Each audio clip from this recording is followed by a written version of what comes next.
Today I want to share with you 7 tips for how to make the best guacamole.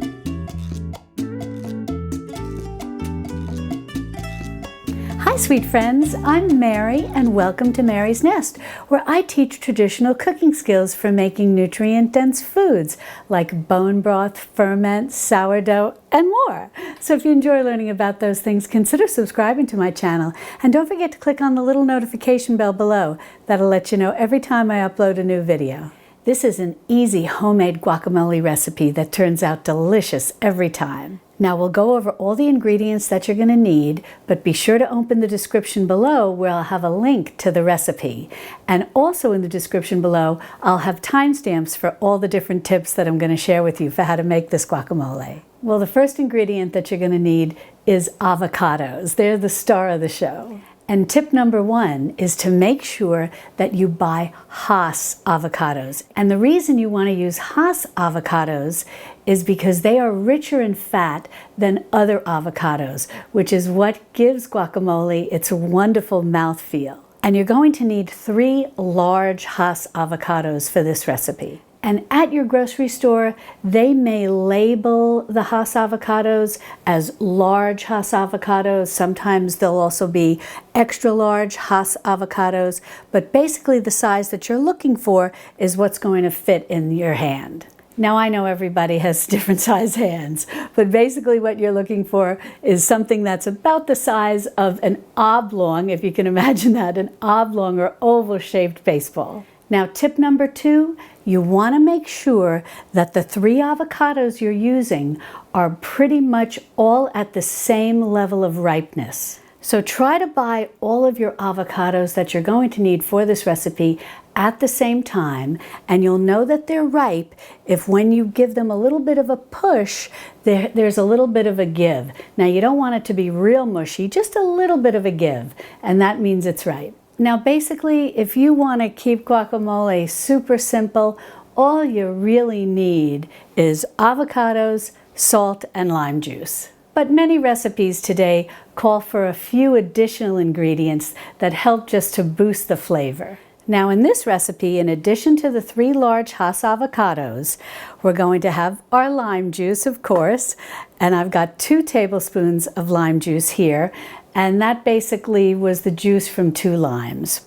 And then I've also got a teaspoon of salt, and I'm just using a fine ground sea salt.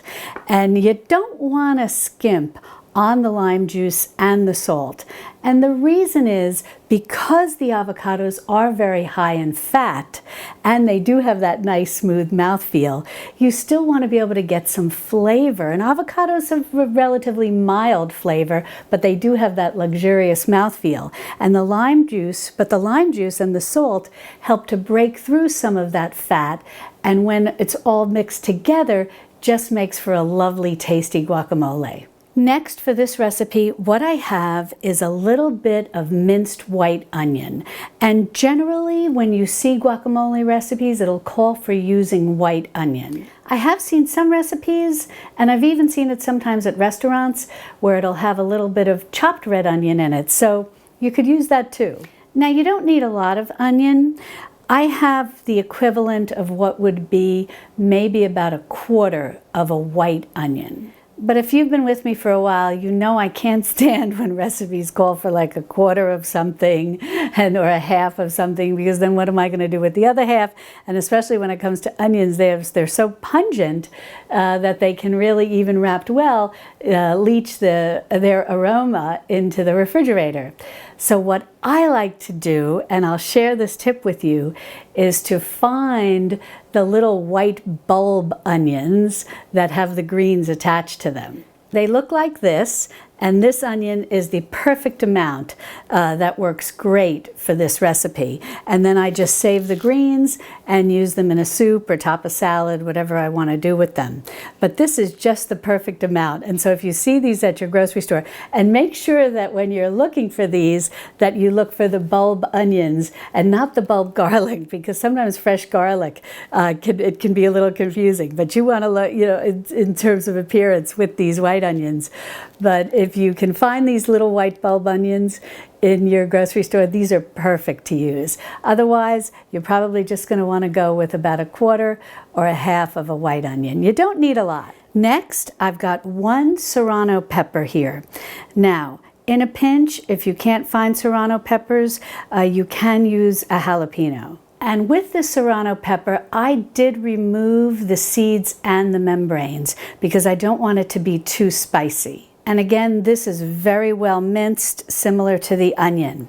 And if you've never worked with hot peppers before, be careful. You may even want to wear gloves because when you start to clean out the membrane and the seeds, if you decide to do that, or if you're just chopping it up, sometimes it can be a little caustic to your hands and cause a little irritation. So if you've not worked with hot peppers before, I just want to let you know that so you can be a little careful, because I'll tell you a funny story. When early on in my marriage, as I've shared with many of you, I'm a New Yorker, I'm not a Texan, but I was blessed to marry a Texan. And my husband was having a little get-together, and I decided that I was going to make stuffed jalapenos. Well, I made so many, and I wasn't wearing gloves, and I didn't even know anything, and later about that they could be a little caustic to your hands. And later that evening, my hands actually looked like they had burns on them. They were so sore. So I just want to give you a heads up. But everybody really enjoyed the stuffed jalapenos, so that was a good thing. And then over here, I've got 1 clove of garlic, and it's very finely minced. Now, let's talk about the controversial ingredients. I'm saying that a little tongue-in-cheek because they're not really controversial, but different recipes will call for different things.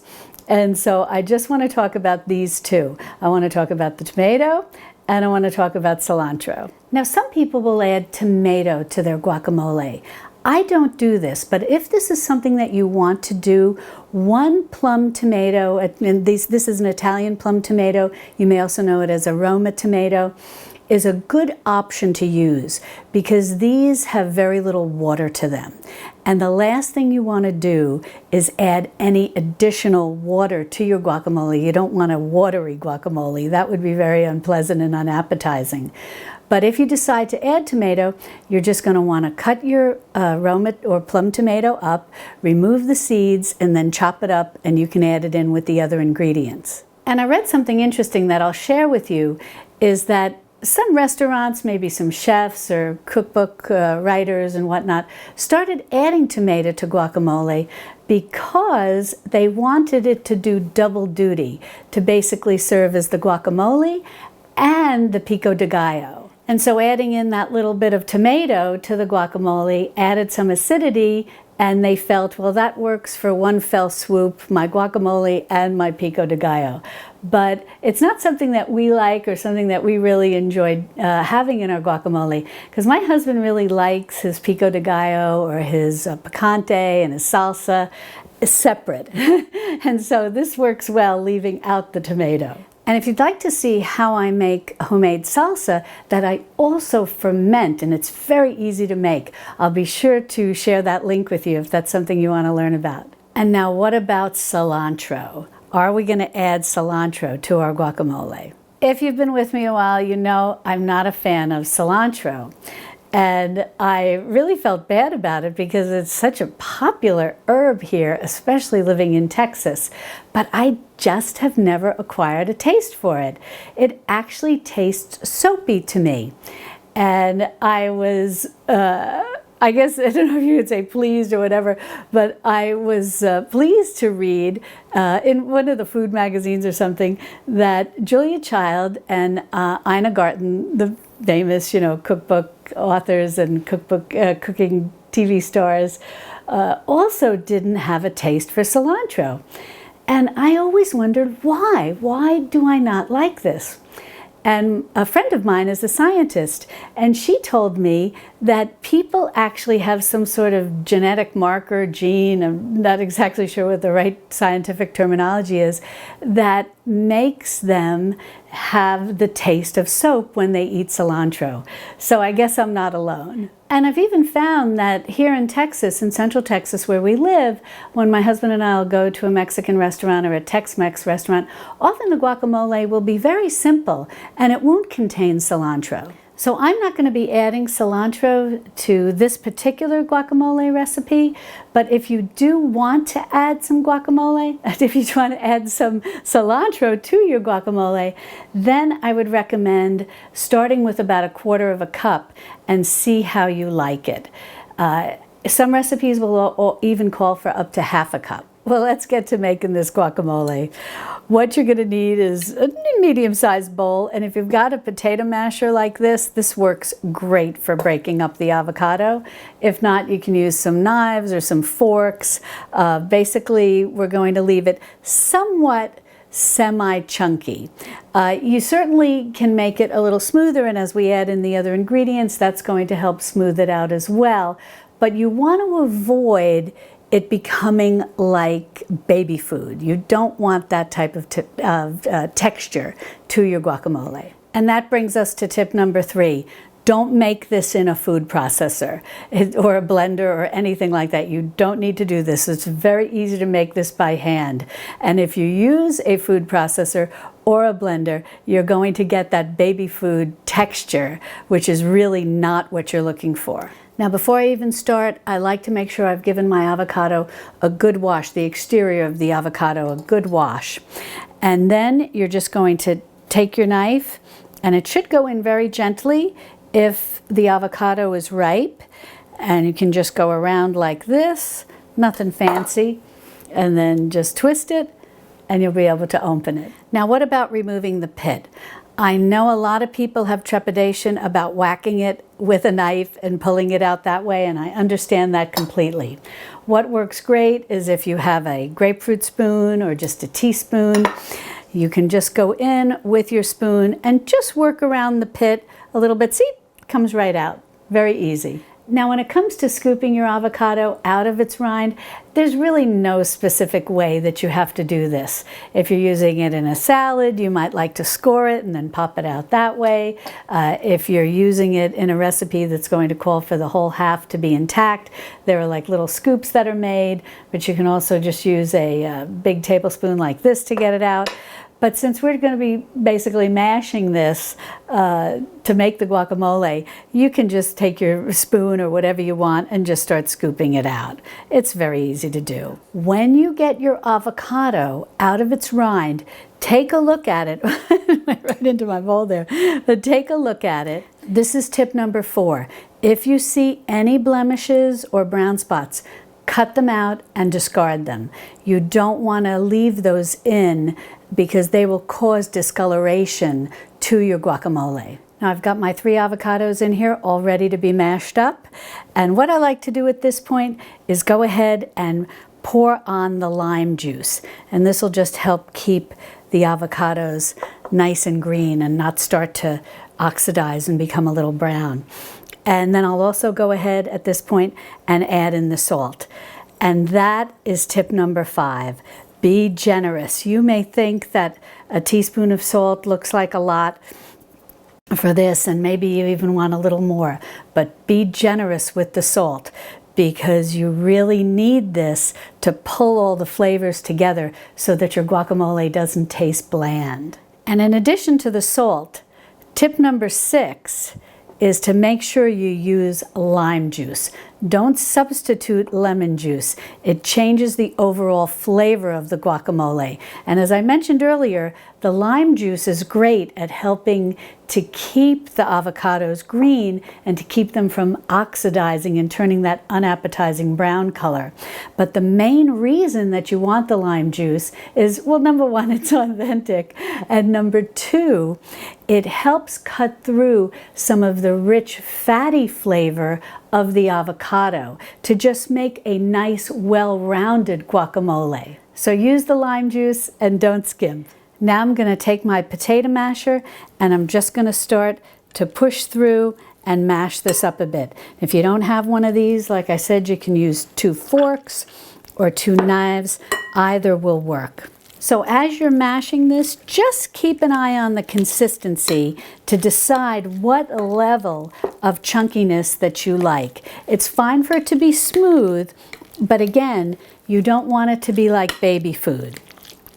And this is one way to do it, but if you want it to be really authentic, if you had one of those Mexican mortar and pestles, that's how it's traditionally made. So that would be a lot of fun. I don't have one of those, but I think I'll have to search for one in my travels one of these days. Now this is the consistency that I like. I literally just was mashing this for maybe 30 seconds at the most. It's still got a little bit of chunkiness to it, but it's also got some smoothness to it. So this is really going to be up to your personal preference. Now this has just got your avocado, your lime juice, and your salt, and it's perfect to be served as is. But as I shared with you earlier, many recipes do call for mixing in a few little extra flavors. But this is tip number 7. When it comes to mixing in additional ingredients, don't overdo it. You want this to be guacamole.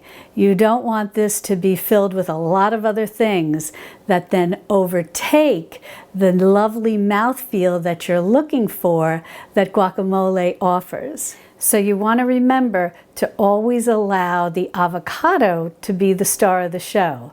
And the other flavors are simply to help enhance the flavor that goes along with that delightful mouthfeel. So in will go our little bit of white onion, our serrano pepper, and then last but not least, our little bit of garlic. Now we're just going to give this all a mix to fully incorporate those little bits of add in.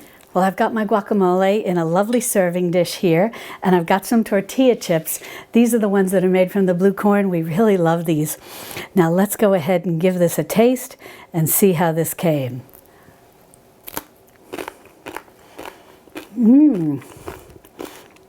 Oh, that's delicious.